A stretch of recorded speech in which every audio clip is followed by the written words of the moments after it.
Amrit, you're on. Do we have kartal somewhere? Jaya Radha Madhava Kunja Vihari Jaya Radha Madhava Kunja Vihari Jaya Radha Madhava Kunja Vihari Jaya Radha Madhava Kunja Vihari Gopi Jana Ballabha Girivadhari Gopi Jana Ballabha Girivadhari Gopi Jana Ballabha Girivadhari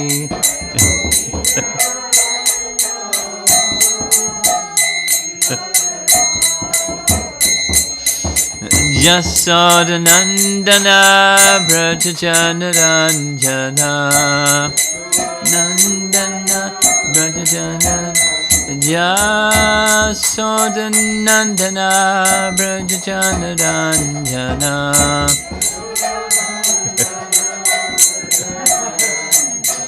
Jamuna Tira Vana Chadi Jamuna Tira Vana Chadi Manatira Vana Chadi Jaya Radha Madhava Kunja Vihari Jaya Radha Madhava Jaya Radha Madhava Kunja Vihari Madhava Kunja Vihari Gopi Jana Ballabha Girivadhari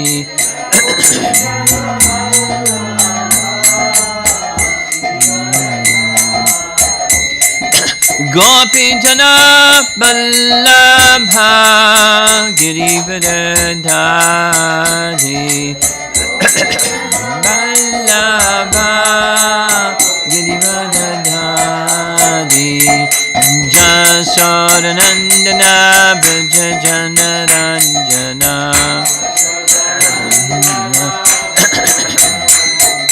Jasodanandana Brajajanaranjana Jamuna Tira Vana Chadi Jamuna Tira Vana Chadi Tira Vana Chadi Jaya Radha Madhava Kunja Vihari Radha Madhava Kunja Vihari Jaya Radha Madhava Kunja Vihari Radha Madhava Kunja Vihari Jaya Vishnupad Paramahamsa Parivajagacharya Astatarasasi Srimad Divine Grace A.C. Bhaktivedanta Swami Srila Prabhupada Ki Gaura Premanandi.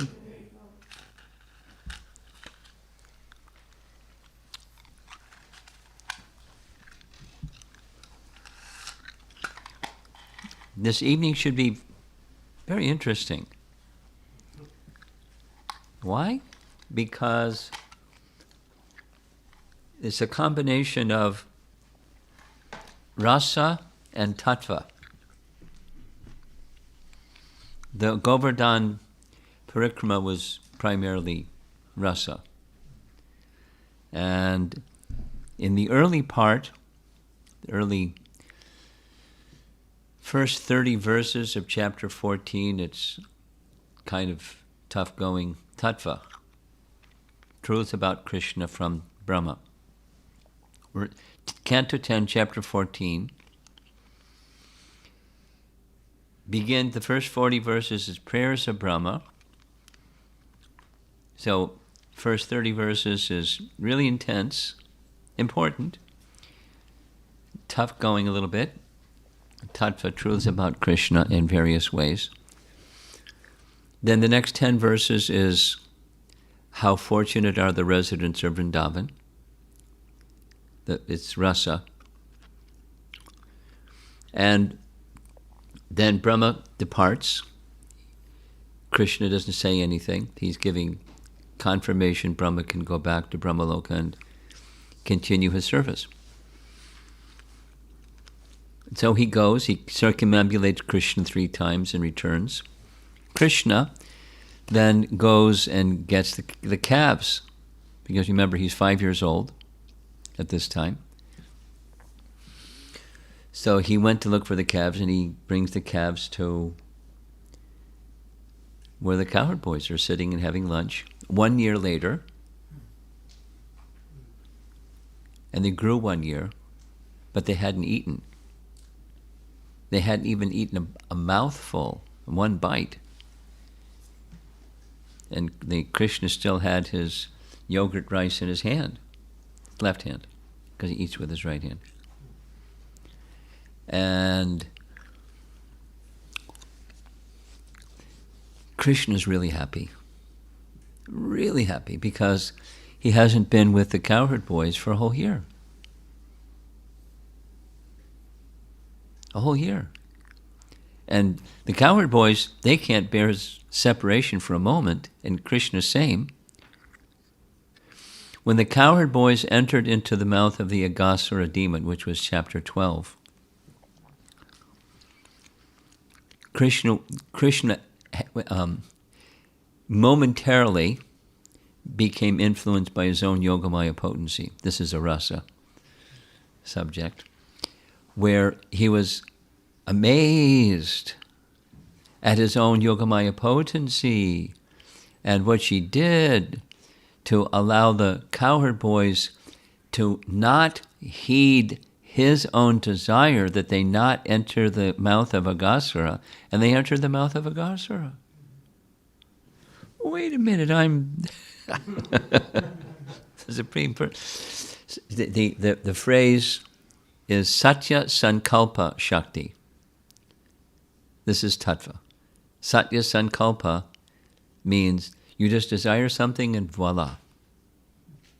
Or bhavati. It just happens. So he desired they not go, and they went.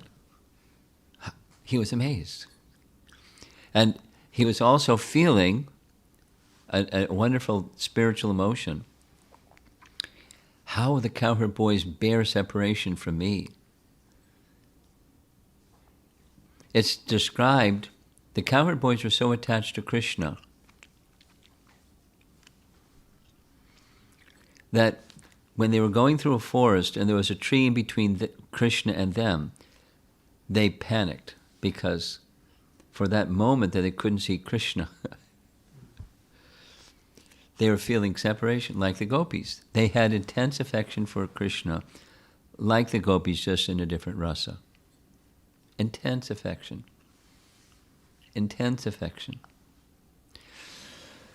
So Krishna was so happy being with the cowherd boys again. After a whole year. Unbearable. Because for that whole year, they were under Yogamaya. They didn't even know that a whole year passed. They got a little bigger, 1 year bigger. But they didn't even notice that because they're so attached to Krishna. So when Krishna came back, they said, "Oh, you're so attached to us, you can't be away for more than a moment. Come sit down and finish," telling him what to do.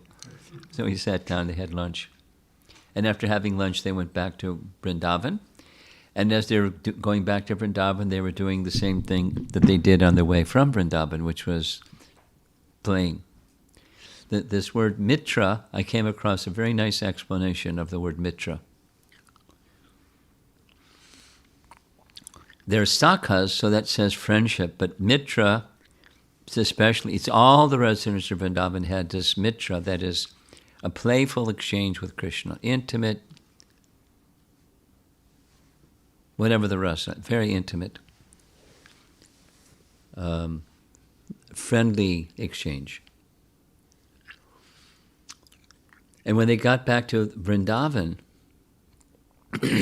they were singing the glories of Krishna. You know what he did today, da da da da da da. And then the parents,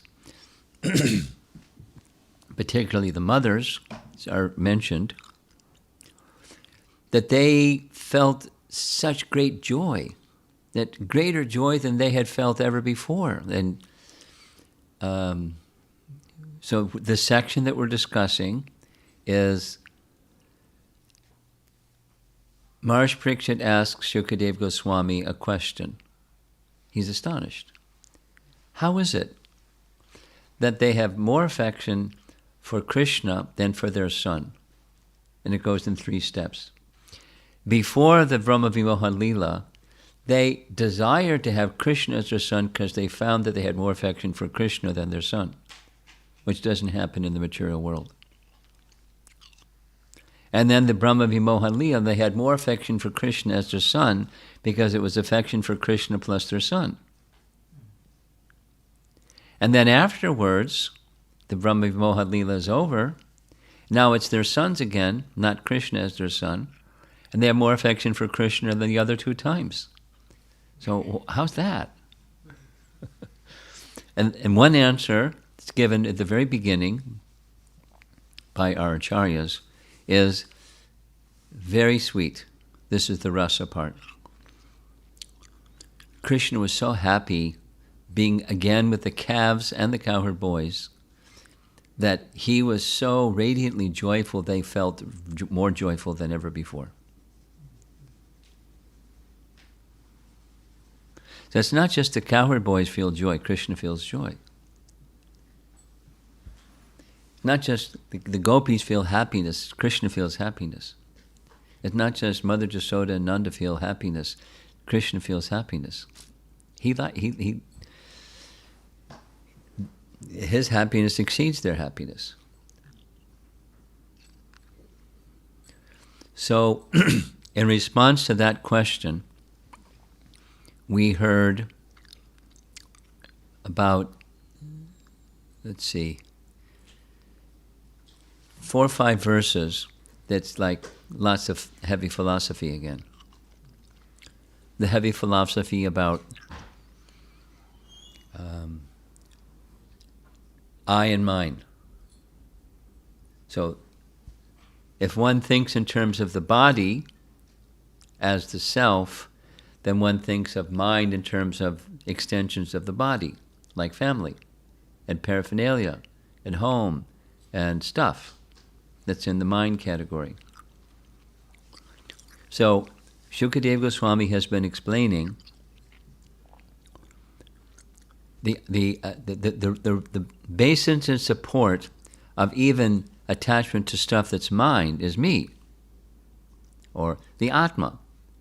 So the real object of affection for everyone is the Atma, but it's misplaced.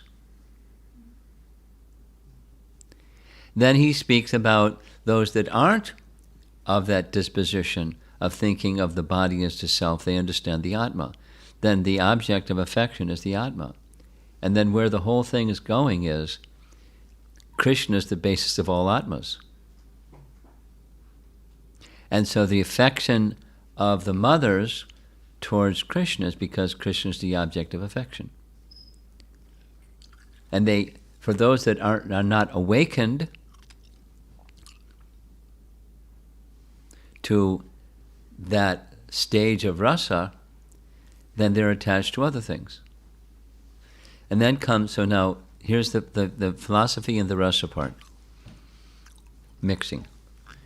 The last time we were together was Wednesday evening, at least discussing 14th chapter. and I'll cover the topic again because it's important, and that's the topic of possessiveness. That's, not wholesome. Being attached to the temporary is not wholesome for spiritual life. One needs to become freed from attachment to the temporary and become attached to Krishna, right? Krishna. So this phrase or this term, possessiveness, is used again and again and again and again by our acharyas in relation to the residents of Vrindavan. And they have the greatest sense of possessiveness towards Krishna. So I'm going to read something that we discussed last time we were together. This is a Nectar Devotion class. Hope you don't mind a Nectar Devotion class as we're beginning Srimad Bhagavatam. Mamata. Mamata. Mamata, or a sense of ownership. Mine. Like aham, mama. Aham mameti. Aham mama iti. So mamata. Possessiveness, ownership. According to Lord Chaitanya's instructions to Rupa Goswami, if you want, you can look this up later. Madhya Lila chapter 23, text 7. Madhya 23, 7 and 23, 8. So, Lord Chaitanya is describing to Rupa Goswami what the stage of prema is when bhava becomes prema. The transition from bhava to prema. So before is discussion about what is bhava and how it is awakened. So there's a nice verse that finds its way into Bhakti Rasamrita Sindhu, by the way, that describes bhava becoming prema. Has three parts. There's the first of the three parts is the primary characteristic of prema. Primary, and then there's two secondary. Primary is when bhava becomes sandra atma, very condensed, very intense bhava. That's the primary. So, it's like those of you that have made milk sweets. It's milk. And you stir and stir, and the water evaporates and it becomes thicker and thicker and thicker, like that. Or even just making sweet rice, it gets thicker and thicker and thicker. So, thickness or intensity or condensed, like condensed milk, condensed bhava is the primary characteristic of prema. And then there's two secondary characteristics, and mamatva is one of them. When at the end, when you added the suffix tva or tvam, it means something somethingness, having the quality of. Mama tva, the sense of ownership, mama tva. So when mama tva is in abundance, atishaya ankita. There's a nice devotee in Naperville. Maybe some of you know him, Ankit. He and Mukunda are giving a Bhagavad Gita class for teenagers. Any teenagers interested, you can sign up. Mamatva. No, Ankita is abundance. It's the meaning of his name. And Atishaya Ankita marked with abundance of ownership. So the devotees that have prema, the Brijbasis have Braja prema, they have an abundance of mamatva. That's secondary. Primary is bhava becomes thick, concentrated, intense. Secondary is ownership, mamatva, intense, abundant. And the third is secondary characteristic, soft heart. Samyak means completely soft hearts. Whew. That's prema. Buddhai prema nigadyate. So learned scholars call prema like that. That's what prema is. So I'm making this mention because what we discussed Wednesday evening, the word mamata is used. And our acharyas speak about it all the time. And interesting, the very next verse, also describing prema, instead of saying mamatva, it's mamata. Ananya mamata Vishnu. Oh, when one develops an unflinching sense of ownership or unflinching sense of ownership or possessiveness in relation to Lord Vishnu. So it exists outside of Vrindavan. There is possessiveness. Or in other words, one thinks Vishnu and no one else to be the only object of love. Such an awakening is called bhakti by exalted persons like Bhishma, Prahlad, Uddhava, and Narada. Ananya mamata Vishnu, mamata prema sangata.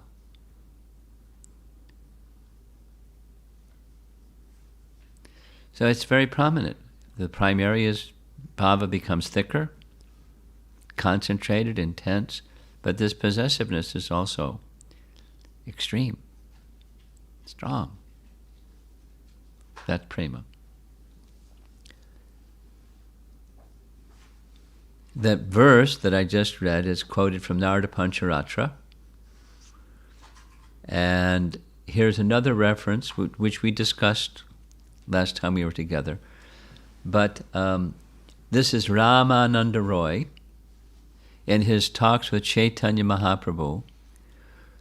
After Chaitanya Mahaprabhu accepts a verse from this chapter 14, Jnane prayasa udapasya namanta eva.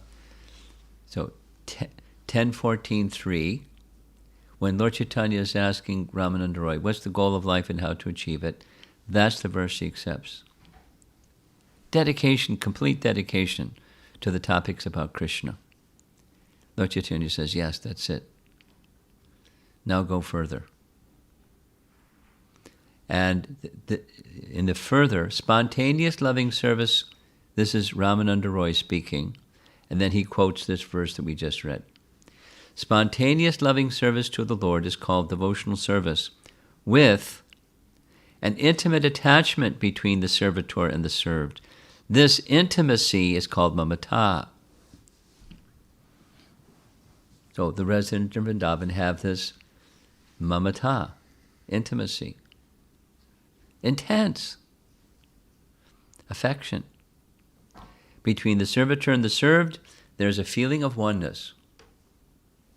That's Ramananda Roy. The oneness for Vaishnava is this. It's not merging. Intimacy of love. So now that's a review. Last time we were together, we discussed verses 53 and 54. Here's the translation. On topic of possessiveness. If a person comes to the stage of considering the body mine instead of me, so Brahmabhuta, self-realized stage, he will certainly not consider the body as dear as his own self. After all, even as the body is growing old and useless, one desires to continue living. The soul, resting upon the soul. And then next, 54, and then we're ready for this evening's one verse. 54 reads, therefore, remember this is Shukadeva Goswami speaking to Maharaj Parikshit, explaining what's going on here with these elders being so attracted to Krishna, to more than their sons. Therefore, it is his own self that is most dear to every embodied living being. His own self is most dear to every embodied living being, and it is simply the satisfaction of the self that the whole material creation is moving, and non-moving living entities exists on that basis. So now comes this evening's verse. Da-da-da, Krishna comes out of the box. You should know, Maharaj Parikshit, you should know Krishna to be the original soul of all living entities. For the benefit of the whole universe, he has, out of his causeless mercy, appeared as an ordinary human being. He has done this by the strength of his internal potency. So why does Krishna appear? Causeless mercy. He wants to stimulate love amongst his associates and everybody else. It's really a fascinating, there's a BBT purport and then Vishwanath Chakravarti Thakur commentary, and there's a lot here. So listen carefully. It's really educational. In Chaitanya Charitamrita Madhya Lila, chapter 20, verse 162, Srila Prabhupada comments on this verse as follows. Quote, Maharaj Parikshit asked Shukadeva Goswami why Krishna was so beloved by the residents of Vrindavan, who loved him even more than their own offspring or life itself. At that time, Shukadeva Goswami replied that everyone's Atma or soul is very, very dear, especially to all living entities who have accepted material bodies. However, that Atma, the spirit soul, is part and parcel of Krishna. For this reason, Krishna is very dear to every living entity. Everyone's body is very dear to oneself, and one wants to protect the body by all means, because within the body, the soul is living. Due to the intimate relationship, mamata, right? Due to the intimate relationship between the soul and the body is important and dear to everyone. Similarly, the soul, being part and parcel of Krishna, the Supreme Lord, is very, very dear to all living entities. Unfortunately, the soul forgets his constitutional position and thinks he is only the body, dehatma buddhi. Thus, the soul is subjected to the rules and regulations of material nature. When a living entity, by his intelligence, reawakens his attraction for Krishna, he can understand that he is not the body, but part and parcel of Krishna. Thus, filled with knowledge, he no longer labors under attachment to the body and everything related to the body. Janashimoho yam aham mameti. There it is. Mama iti aham mameti. Janasya moho yam aham mameti. That's Rishabhdeva's instructions to his sons. 558. Rishabhdeva's instructions to his sons. Still quoting Prabhupada, this is Prabhupada's explanation from Chaitanya Charitamrita, just reading it. Material existence, wherein one thinks, I am the body, and this belongs to me, is also illusory. One must redirect his attraction to Krishna. Bhagavatam confirms, Vasudeve Bhagavati Bhakti Yoga Prayojataha. You know the verse? Janayati Ashu Vairagyam Jnanam Cha Yadahaitukam. Celebrated verse. By rendering devotional service unto the personality of Godhead Sri Krishna, one immediately acquires causeless knowledge and detachment from the world. End of Prabhupada's purport from Chaitanya Charitamrita, end of the BBT purport, and fascinating commentary by Vishwanath. There's a lot here. In bringing about the conclusion, so there was a question, there was some philosophy, here's the conclusion. There's the sweetness of possessiveness of the resident of Vrindavan. And how to understand it? You go to the tattva. In bringing about the conclusion, the object more dear than the self will be shown. That object is Krishna.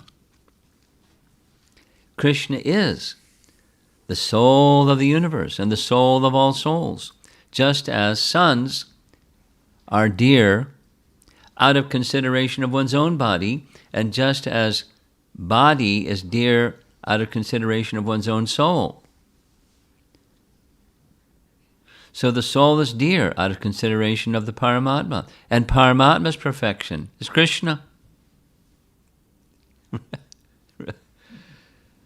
As Gita says, by my one part I maintain the whole universe.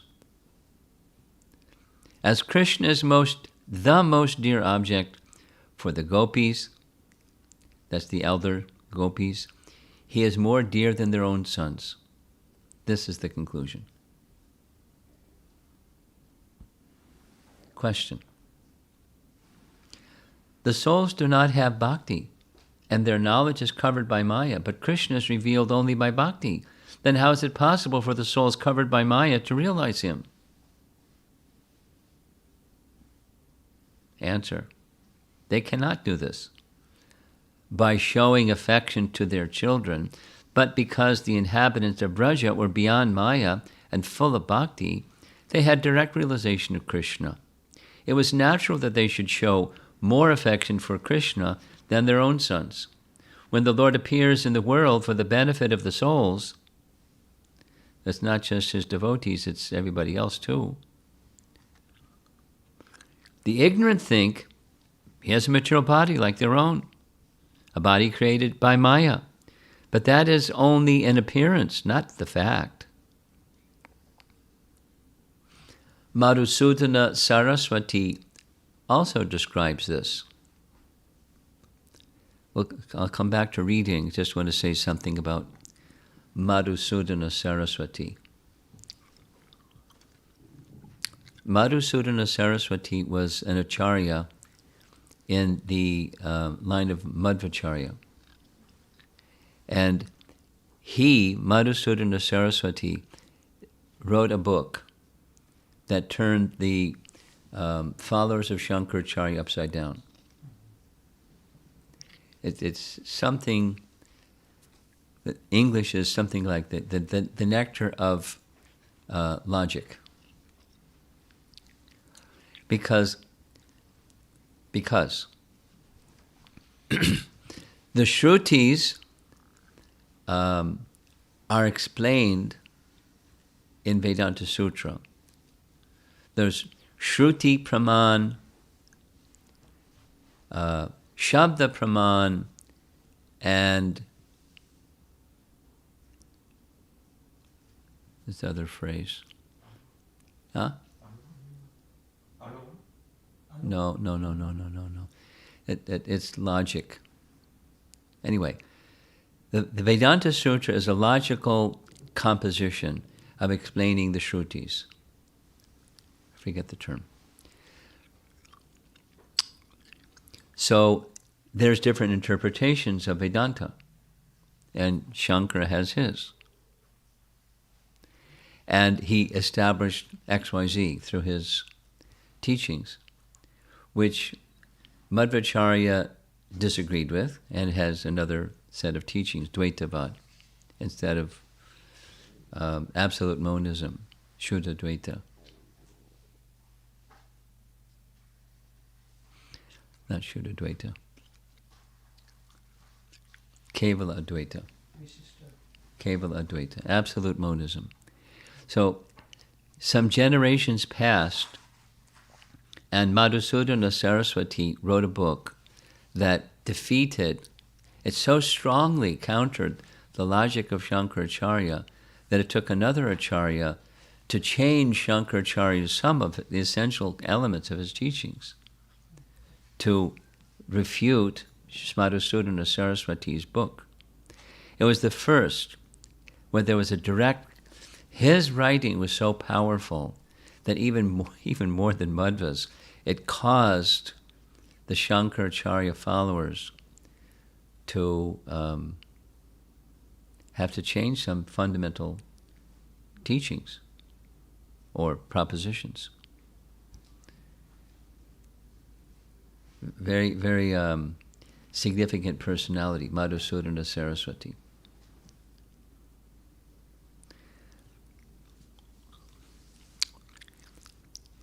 He writes, one cannot measure the glories of Narayan, the Supreme Person, whose body is full of eternity, knowledge, and bliss. This Krishna, the form of knowledge and bliss, with the color of a rain cloud, glorified in the Shrutis, is the necklace around the neck of the women of Vraja, the ornament. He's the ornament of the Vrajbasis. One can't understand him and then what to speak of, he's the ornament of the Vrajbasis. Very poetic. Or, here's another meaning of this verse 55. Paramatma is not perceived by the senses, which is true. But Krishna is perceived by everyone. Thus the verse says, for the auspiciousness of the universe, he appears by his causeless mercy, Mayaya. That same Krishna appears in all the senses of everyone, even demons. They can't see Paramatma, but they can see Krishna. How merciful. Just like a person with a material body. He can be perceived by senses, which are bestowed by him by his desire. He cannot be perceived by the power of the senses alone. So, how can people who have demoniac mentality see Krishna? He empowers them to see him. That's what the Prakat Lila means. He manifests that which is otherwise not manifest. It's not only manifest to bhaktas. Krishna is so merciful. He manifests before every Tom, Dick, and Harry. Every fellow out there. Devotee, non-devotee, the whole spectrum. Because he's so merciful. The appearance of Krishna is so merciful. Narayana says in Bhagavatamrita, so this is Vishwanath Chakravarti Thakur commenting, referring in his commentary to Brihat Bhagavatamrita by Sanatana Goswami. Quote, although the Lord is eternally unmanifested, he becomes visible by his own power. Otherwise, who can see him? Sanatana Goswami says, this is the commentary, he becomes manifest by his own power. He is not revealed by the eyes as an object of the eye's perception. It's another reality, another paradigm, a whole other experience. Krishna's appearance is very special. Next, outside of Vrindavan, Krishna bestows his sweetness through his mercy to favorable persons, as he may do in Mathura or he may do in Dwaraka. And to inimical persons he shows his form, but devoid of sweetness, for perfecting their meditation, using their material senses. And as a result of their meditation, he bestows liberation to extinguish their offenses. The killing of demons outside of Vrindavan. Muchukunda and Kalyavana and Jarasandha and the whole thing. Krishna delivers them. He doesn't show his sweetness. There isn't that intimacy exchange with them. But he's so kind, he gives himself and gives them, they can see him and they get liberation by seeing him. That is how he gives auspiciousness to them. As well, although he appears like an ordinary mortal before the inhabitants of Vraja, with the absence of the Lord's majesty, and before the inimical persons, because there were some inimical persons even in Vraja, demons. It is improper to call him a jiva with a material body, dehi. So therefore the verse describes him as dehi iva. Iva mean like, as if, appearing to be a soul within a body. For Madhvacharya has quoted from the Varaha Purana, this is the last for this evening, quote, "In the Lord there is no difference between body and soul, deha and dehi." Varaha Purana. So we say this all the time. Now we know the reference. Varaha Purana. There's no difference between Krishna's inside and outside. That the Mayavadi commentaries within Krishna. Don't meditate upon Krishna, or don't surrender to Krishna, you surrender to the unborn within Krishna. What's the unborn within Krishna? No such thing. Because there's no difference between inside and outside. For us, yes. For Krishna, no. So that's the tattva, the teachings, the truths about Krishna tattva. But then, the application of this tattva goes into the sweetness. And that is, the residents of Vrindavan, they don't know tattva. I mean, they know lots of things, but they're not like... Here's a nice example, a really nice example. When the twin Arjuna trees fell, there was a panic. There was a big sound, crash, huge trees, and they all came running.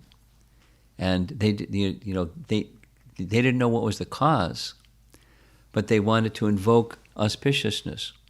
So what did the gopis do? And same with when they pulled Krishna off of the body of Putana. They knew all the mantras. They knew which parts of his body to touch, which mantras to say. Like when brahmanas are doing yagyas, they do all kinds of things that most of us don't know what they're doing. I hope they know what they're doing. They're reading from a book at least. But these are village ladies. They're not brahmanas or brahmanis. They're not... Our acharyas speak about this. But they're cultured.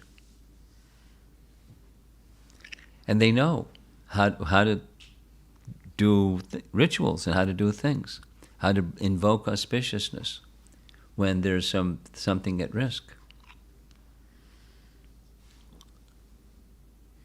So they don't know Krishna tattva, but they're moved by these features of prema. So let's review. What are the three features? Primary and two secondary. Bhava, that's really thick and concentrated and intense. and a sense of possessiveness that knows no limit, and hearts that are very soft. And then guided by their particular rasa or relationship with Krishna, or sthayi bhava. And then the waves just move and move and move. So they're the most realized persons. According to this whole 10th canto section, they're more advanced than the most learned gyanis and the most advanced yogis. Although, they're not Brahmins. They're more learned than the most learned Brahmins, and they're more advanced than the most advanced yogis, because of these qualities, these characteristics. For them, Krishna is everything. So he's coming back from the forest with the calves and the cowherd boys, and he is this especially happy mood. Not just happy, totally ecstatic mood. And they feel it. They feel his happiness. Their joy is boundless. And as the cowherd boys, something that happens regularly, this is on the rasa side, they're dancing and they're singing. And the songs that they're singing are the pastimes of Krishna. They don't have a songbook. They just dance and sing. And when the parents hear the boys singing, then they compose their own songs and start singing and singing and singing. And that's life in Vrindavan. People like music. That's in the world, people like music. And the music for the Brijvasis is music about Krishna, singing about Krishna. They know musical instruments. They know how to sing. They sing songs about Krishna. That's the culture. It's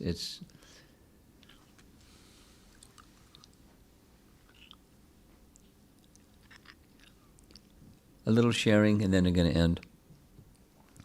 When we have our Vrindavan Parikrama, it's come, for me, one of the standard things we do the very first day, the very first morning, is go to Raval, the birthplace of Radharani. And Raval it's not commercialized. It's very simple. You've been there? Very simple.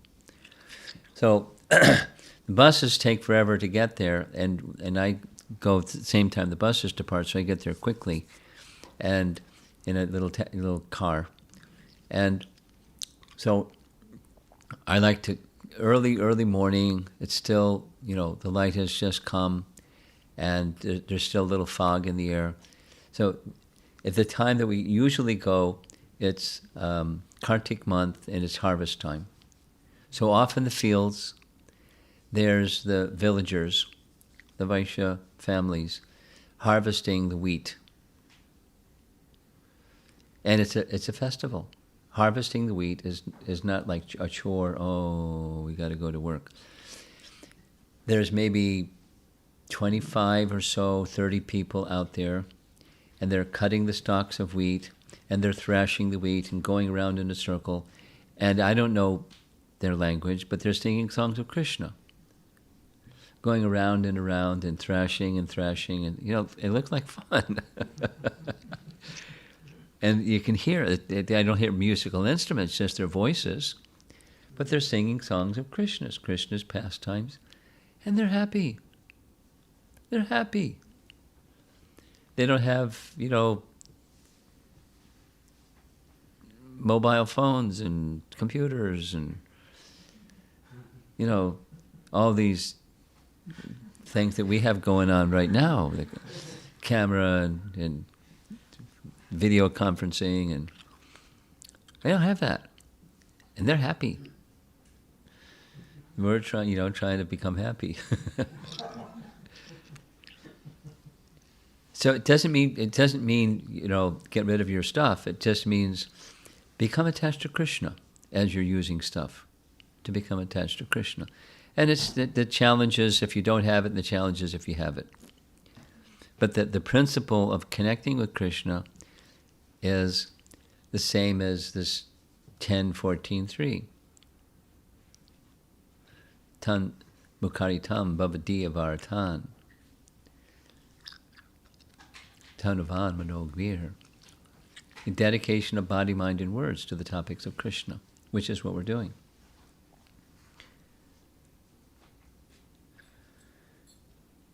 And it's pleasing to the soul. It's more meaningful than the outside. It's meaningful because it's inside. And to connect with inside, we're disconnected. That's the misfortune of forgetfulness. We're forgetful of the inside, and we're not feeling contentment.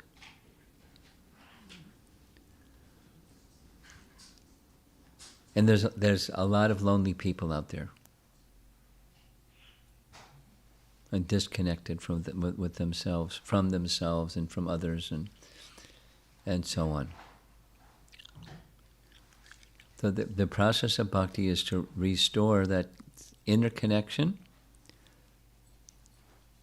and ultimately the spiritual connection with Krishna.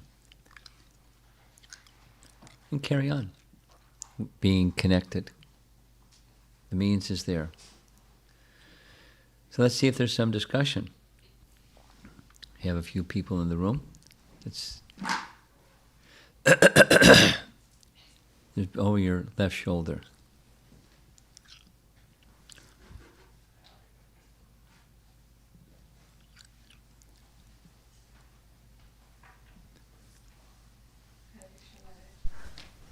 I have several questions. My first question is when you mentioned about the tattva and the rasa, and you mentioned that the wives of the brahmanas, they did not understand the tattva of Krishna, but they had that relationship. For us as practicing devotees, where do I stand? Like, I don't understand the tattva and I don't understand the rasa. So you're invited into the tattva to help stimulate the rasa. Oh, okay. We're not at spontaneous devotion. We're at the Vaidhi sadhana stage. So we're to hear, and as Prabhupada would say again and again, try to understand. And your response, well, I'm trying to understand, but I don't understand. So then hear again. That's Prabhupada's answer. If you don't understand, then hear it again. Oh, I've heard it, and I still don't understand it. Okay, hear it again. That, Chaita Darpana Marjanam. The cleansing goes on from the hearing process. So tend to give your attention to the hearing process, the quality and strength and absorption in the hearing process. That's what you're to do when you're neither here nor there. So the tattva is the position and the rasa is the exchange, Maharaj? No, the rasa is what you taste. Rasa, taste. Rasgula. My next question is, we see that while you were mentioning about the different rasas, the sakiras between the gopas in Vrindavan versus the sakiras of Arjun with the Lord. Yeah. So there are different degrees even within the rasa. Of course. So it intensifies as it goes. Not just intense, there's different flavors. So Maharaj, also as devotees, do we have to go through all these processes, this nishta, like prema? Like, I feel it's too much for me, like even when I think about it. Don't think about it, just chant to be happy.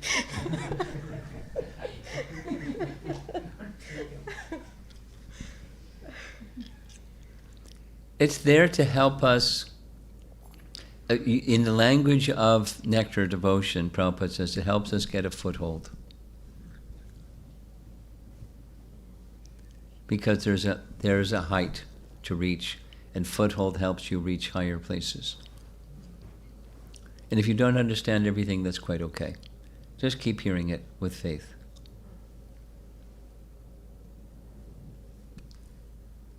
Last question.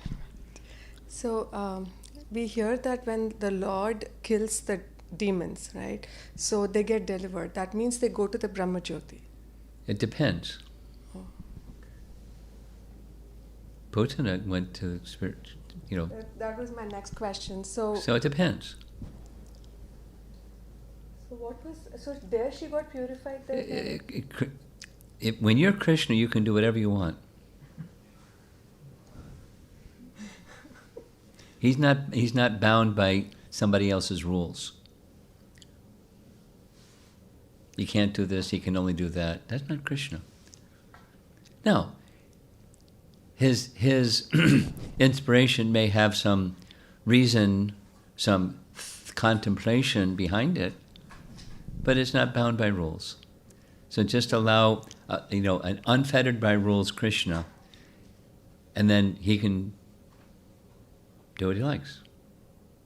And some this and that and the other thing.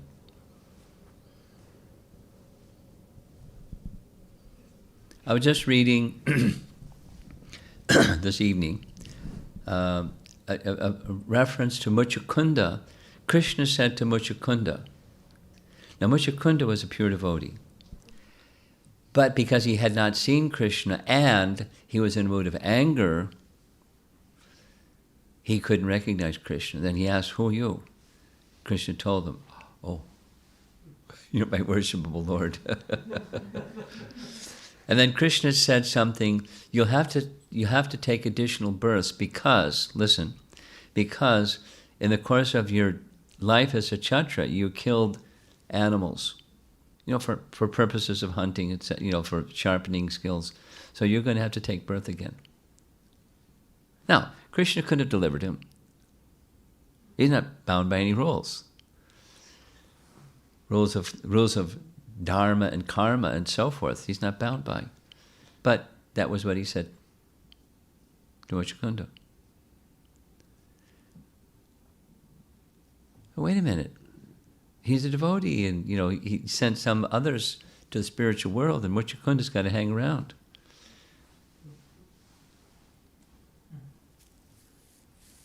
He has his purpose, whatever his purpose, so he can do some service for him in some other place, some other way. And, we can't keep track of all that stuff, but Krishna doesn't have, he has a big computer.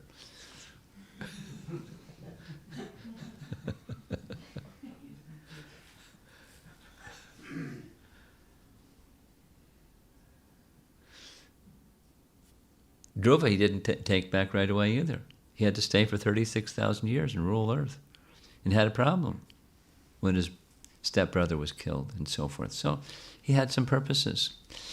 We just, there's an aspiration to please Krishna, and part of the aspiration to please Krishna is to be with Krishna. At the same time, this question was coming up. On the one hand, whatever you want, you can do with me whatever you want. On the other hand, we want to be with Krishna. But it's not, if I don't get what I want, there's something wrong with you, or you're not dealing with me right. It's not fair, or look what you did to Putana, I'm a nice devotee.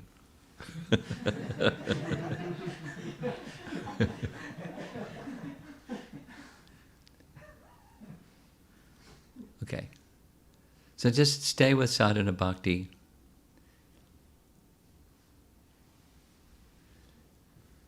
Grow this eagerness. Eagerness is important. That's the price. Do you have? I just was just reading today. Padyavali, verse number 13. It's a really nice verse. Prabhupada quotes it often. Krishna rasa bhava something something. With the to get that stage of elevated consciousness, it's available. And the price in the marketplace, pay the price. Rupa Goswami writes, pay the price. What's the price? Eagerness. So, wait a minute, I'm not qualified, and I don't understand this, and I understand that. It's okay. Eagerness. Well, you have to orient your compass in the right direction. Otherwise, your eagerness may head you some other. So when you're reading, let it nourish the eagerness and direct that eagerness and nurture that eagerness, increase it. That's what you do.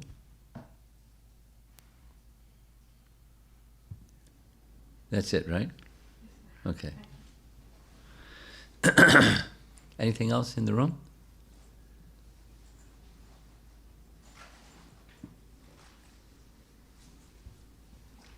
Anything? Okay.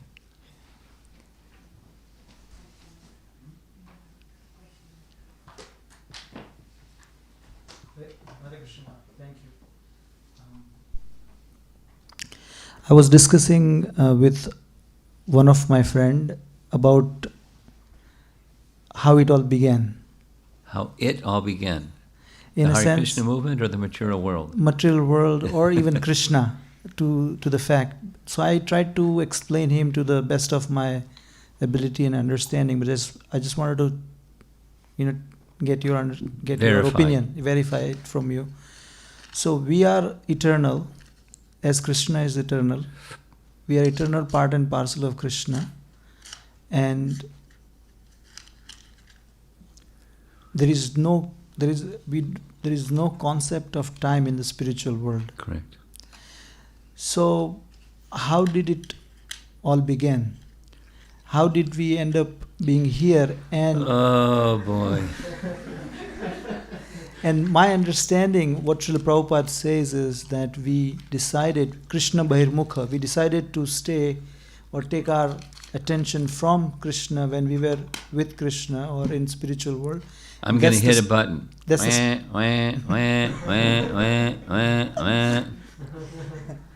That means not exactly. Okay. The fall of the jiva topic. Fasten your seatbelt. How it all began.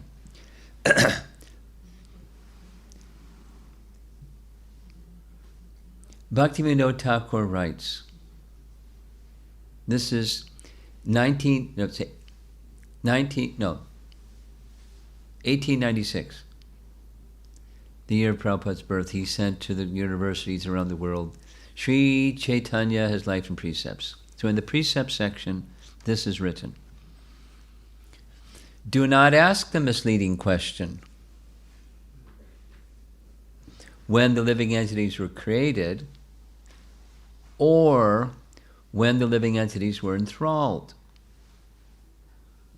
Now, your narration puts the event within time. Once upon a time. And then something happened, and then something happened, and here we are. That's an event within time. But it's not an event within time. It's an event. But it's not within time.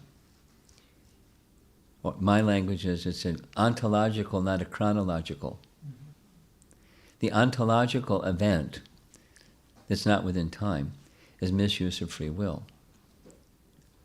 But if you try to place that ontological event in a chronological sequence, it's misleading. That's the wah, wah, wah. So how did it all begin? It's not an event within time, but living entities being marginal potency.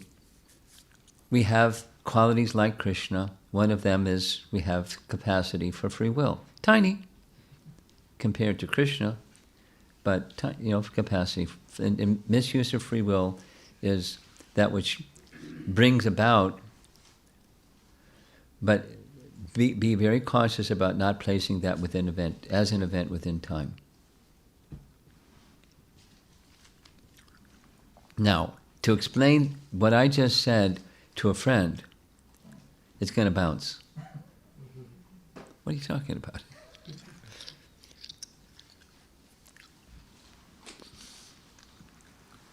So, a discerning person may have a problem, and a simple person may have Just be careful when you're explaining it, that you don't put it. So living entities have misused, living entities desire to enjoy independently from Krishna. The material world is to fulfill that desire.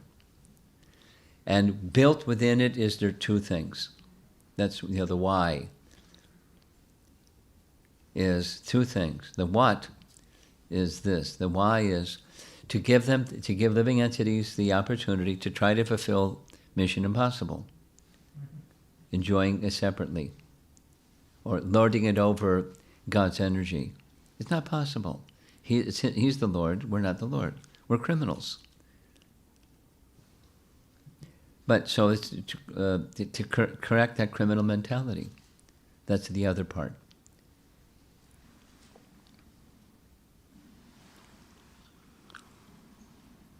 So basically, How it all began question. Mhm.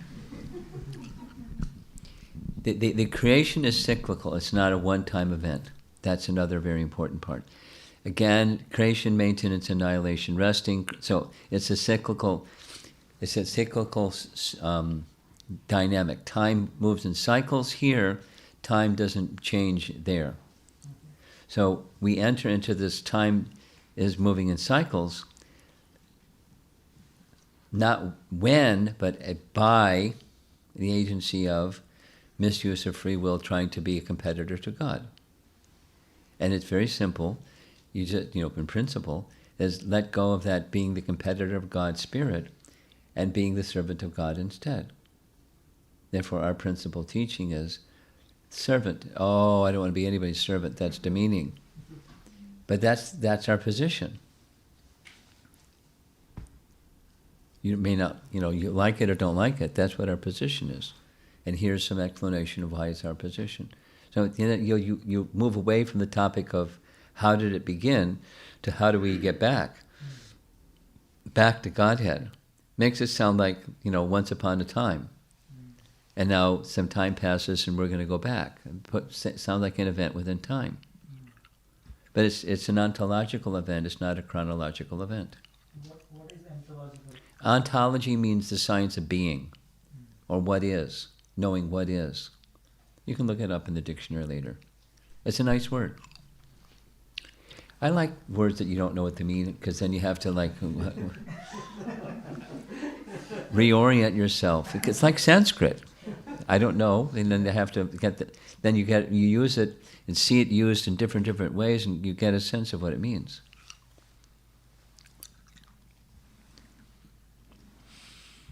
Okay, is that it?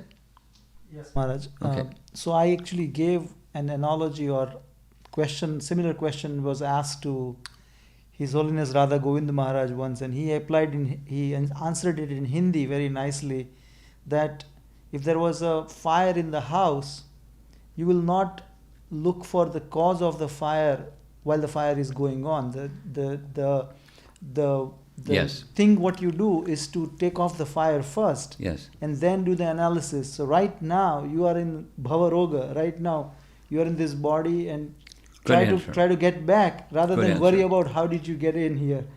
A similar analogy. That's what Very Maharaj good. said. Very good. Here's another. It's another way of saying the same thing.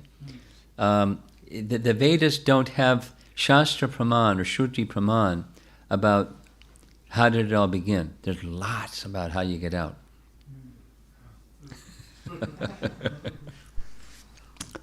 Okay, anything else in the room? Thank you, Maharaj.